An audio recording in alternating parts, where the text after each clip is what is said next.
kupitia kwa taarifa ambayo imetolewa na klabu ya Simba Sports Club kuelekea kwa mchezo huu ambao ulitajwa kuchezwa Juni 15 siku ya Jumapili ya tarehe 15 mwezi wa 6 2025.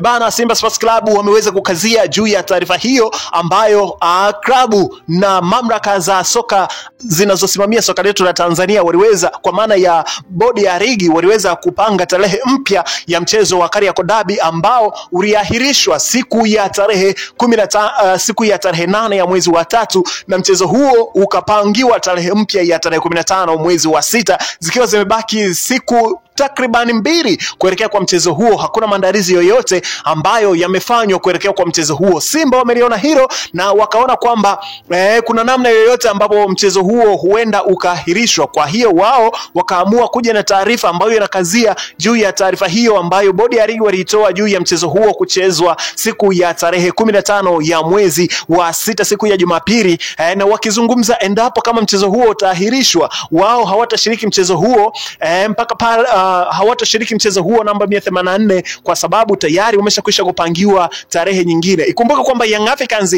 wao wamesema endapo kama matako yao yakisikilizwa, basi wako tayari kucheza mchezo, ila ni tofauti na tarehe ya 15 ya mwezi wa 6. Kwa hiyo naona kabisa hapa kwamba ngoma bado inazidi kuwa ngumu, na hili nimekuwa nikiwaambia kwamba katika sakata hili la dabi ya Kariakoo lazima liondoke na vichwa vya watu, na hili linaelekea kuwa sahihi kabisa kutokana na kwamba mpaka sasa zimebaki siku 2, hakuna maandalizi yote ya mchezo huo.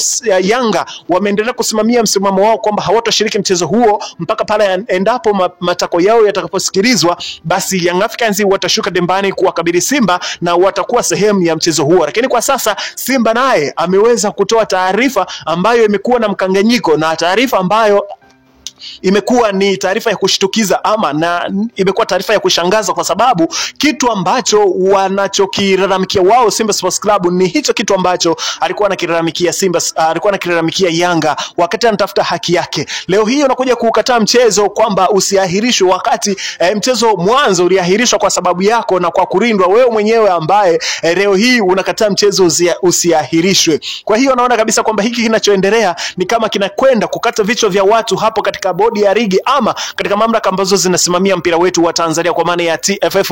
Lakini sana mimi naliona hili litakata vichwa katika bodi ya ligi kuu Tanzania bara, kwa maana ya NBC Premier League. Lakini pia Young Africans katika demand letter yao ambayo waliipeleka katika kikao ambacho aliketi na uongozi wa bodi ya ligi, walisema CEO wa bodi hiyo Bwana Almas Kasongo aweze kukaa pembeni kabisa mwa bodi hiyo, aweze kujihuzuru. Lakini pia Wilfred Kidau ambaye ni katibu mkuu wa TFF ameshindwa kusimamia majukumu yake ipasavyo, na kumekuwa na marimbikizo ya makosa ambayo pia yameendelea kujitokeza siku hadi siku. Makosa yale yameendelea kujirudia. Kwa hiyo Young Africans hawana imani na katibu mkuu wa TFF Bwana Wilfred Kidau, naye wanaomba pia ajihuzuru. Lakini pia bodi ya masaa 72 nao waivunje bodi hiyo, watengenezwe watu wengine. Lakini baada ya updates hizi, baada ya demand hizi kutolewa na klabu ya Young Africans, tumeona kumekuwa na taarifa nyingi zikiendelea hapa katikati. Lakini pia kupitia ukurasa wa Instagram wa msemaji wa klabu ya Simba Sports Club Bwana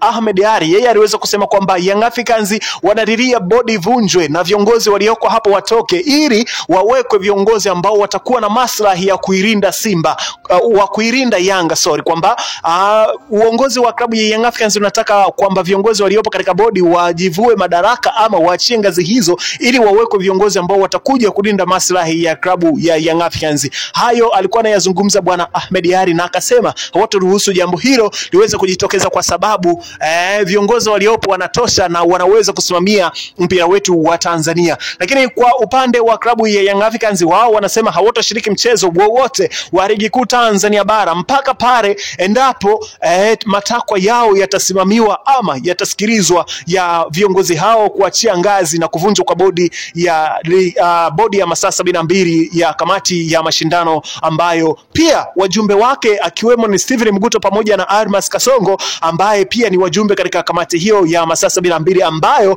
ambayo pia Young Africans hawana imani kabisa na viongozi hao. Kila siku nimekuwa nikiwaambia kwamba structure ya uongozi wa bodi ya ligi imeundwa na viongozi wale wale, kitu ambacho kimekuwa ni sio kizuri. Lakini pia unaweza kuona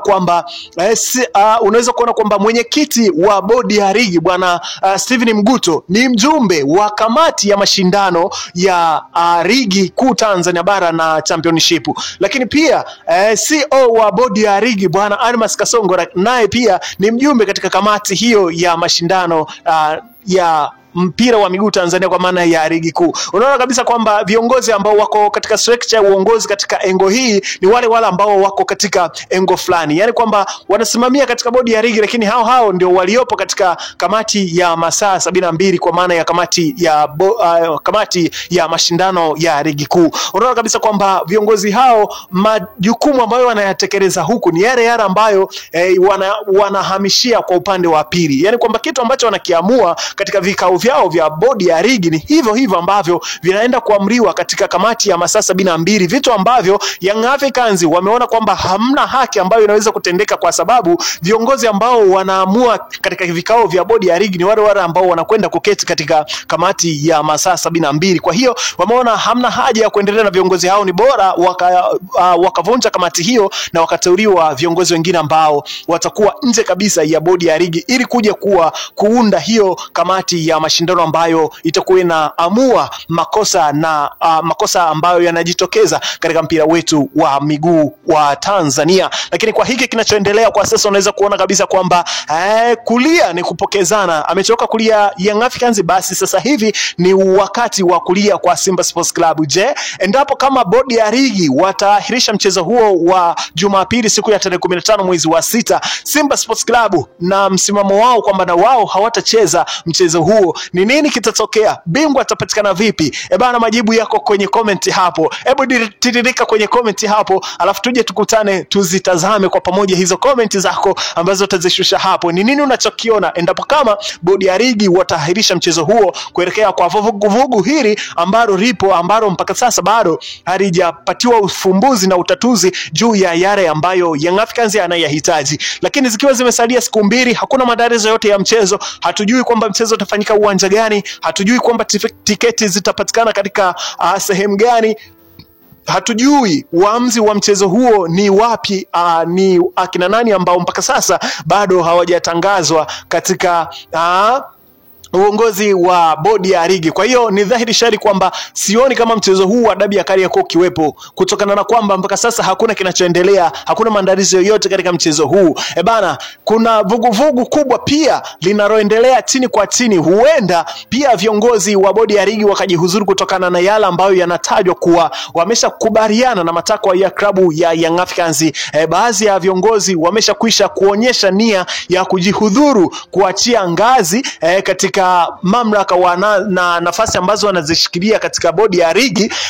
Tayari wapo ambao wameshaonyesha nia, lakini pia unaambiwa kwamba mchakato ni mgumu mno huko TFF, na kumekuwepo kwa sakata la kutoaminika kwa viongozi, baadhi ya viongozi ambao wapo hapo TFF, na baadhi yao hawaaminiani kabisa, na bado ngoma ni ngumu sana na hakuna amani kabisa TFF na bodi ya ligi. Huenda kwamba Young Africans wamekuja na mwarobaini wa kusolve matatizo ya ligi kuu Tanzania bara ambayo yamekuwa makosa yake yakijirudia mara kwa mara, ama Young Africans wanaendeleza kuua mpira wa Tanzania. Basi majibu unayo wewe hapo kwenye comment. Hebu charaza comment yako hapo, alafu tuje tupite nayo kwa mwana michezo mwenzangu ambaye umetuni kusikiliza taarifa zetu ambazo tunakuletea hapa kila siku. Bana, nikukaribisha kwa wakati mwingine. Hii hapa ni HNT Media ambayo inakuletea taarifa za michezo. Hakikisha kwamba unakuwa nasi katika updates zingine ili tuje tukupe uhakika kuhusiana na kila ambacho